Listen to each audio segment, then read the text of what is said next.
Next is Tony Parsons. Very pleased to welcome you here, Tony. Tony is an award-winning journalist and a best-selling novelist. He left school at 16 and was working in Gordon's Gin Distillery in Islington when he was offered his first job in journalism on the NME, New Musical Express. I think I got that right. It wasn't, I have to admit, one of my best magazines. I was reading Jackie at the time, I think. His novel, Man and Boy, has been translated into more than 40 languages around the world, most recently into Mandarin and Vietnamese. He's now writing a series of crime novels, the first of which, The Murder Bag, was a #1 Sunday Times bestseller, and specifically, Tony is one of the best-selling crime novelists in Germany. So whatever he says now about the EU, you can be sure he has very fond feelings for Europe.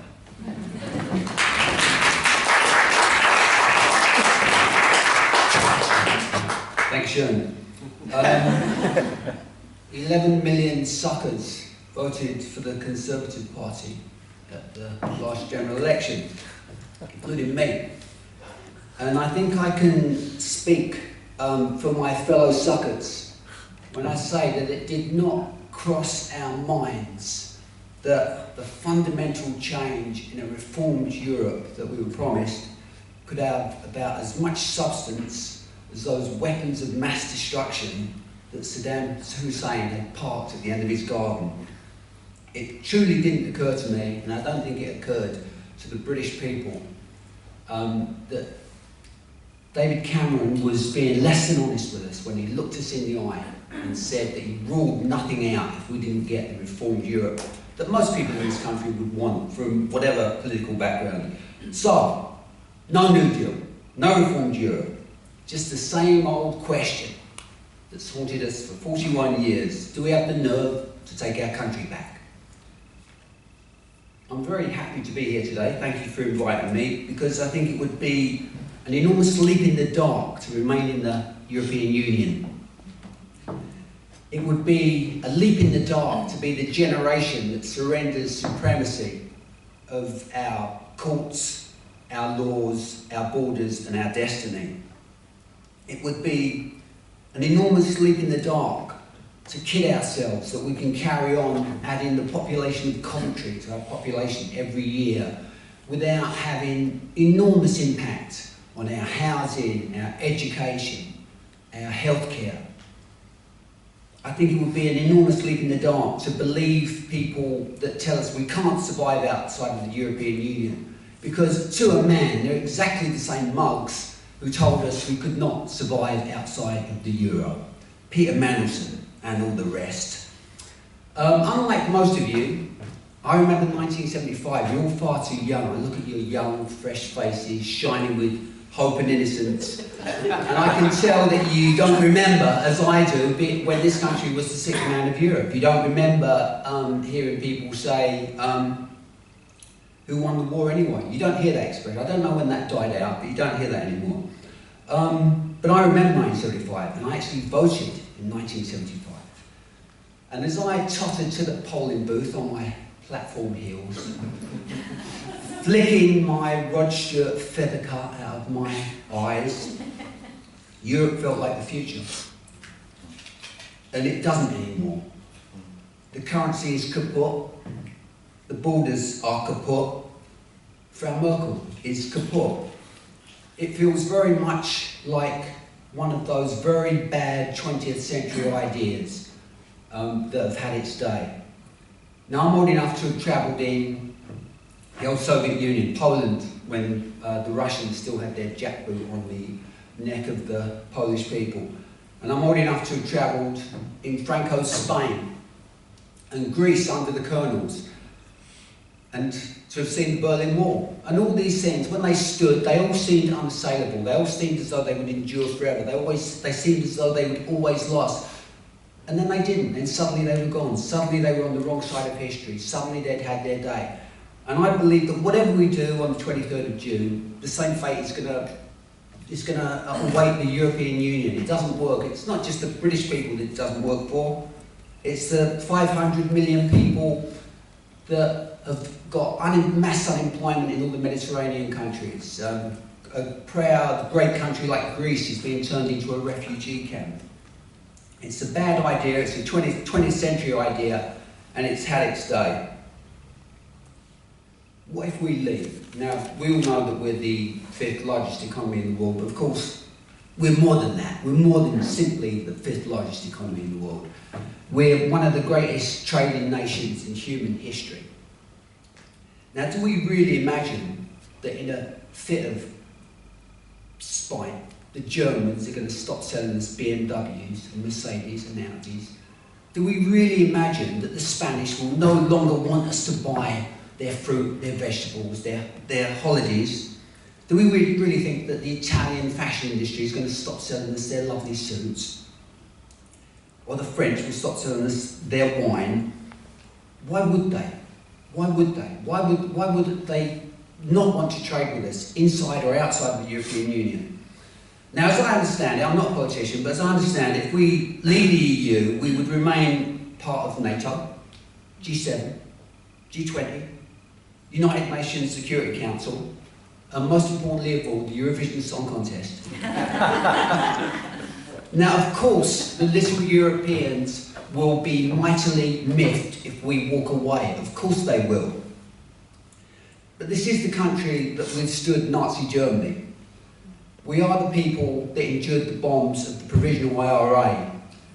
We do face down Islamic State. Do we really think that we couldn't survive a hissy fit from Jean-Claude Juncker? But if we stay, what happens if we stay? If we stay within the EU, we're buying a ticket for a very uncertain future. I spend a lot of time in Europe. I travelled to Germany 4 or 5 times last year, and it's not good what's happening. The people do not seem to be prosperous and free or safe. They seem unhappier.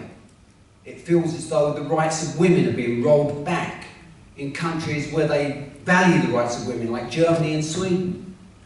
It feels that things that we've taken for granted all our lives are slipping away. If we stay, we're going to remain inside a collapsing empire that's going to become less prosperous, less safe, more socially unstable and unhappier. If Turkey joins one day, as they probably will, then the EU will share an external border with Syria, Iran and Iraq. Hey, what's not to like? Now they say that it makes us prosperous and safe. That's what we hear again and again. So reformed Europe and you're prosperous and safe. But there's 17 million people unemployed in the Eurozone. Many of them young people in Mediterranean countries who will probably never work in their lifetime unless they come to London. And we're told that the EU keeps us safe, but there were 2 massacres in the centre of Paris last year that were enabled by the European Union's open internal borders. I think this is nobody's idea of safety. This is nobody's idea of prosperity. Why on earth would we stop collaborating with other intelligence services against terror if we left the European Union? Why on earth would we do that? It's a nonsense. Now, the polling booth is a lonely place and a solitary place. And when you're in the polling booth and you pull back that little curtain and you pick up that stubby little pencil on a string, you're thinking in selfish terms. You're thinking about your mortgage. You're thinking about your job. You're thinking about your security. You're thinking about your children, if they'll ever own their own home. And it's understandable. You're thinking, what will happen if Ed Balls gets his hands on my wallet?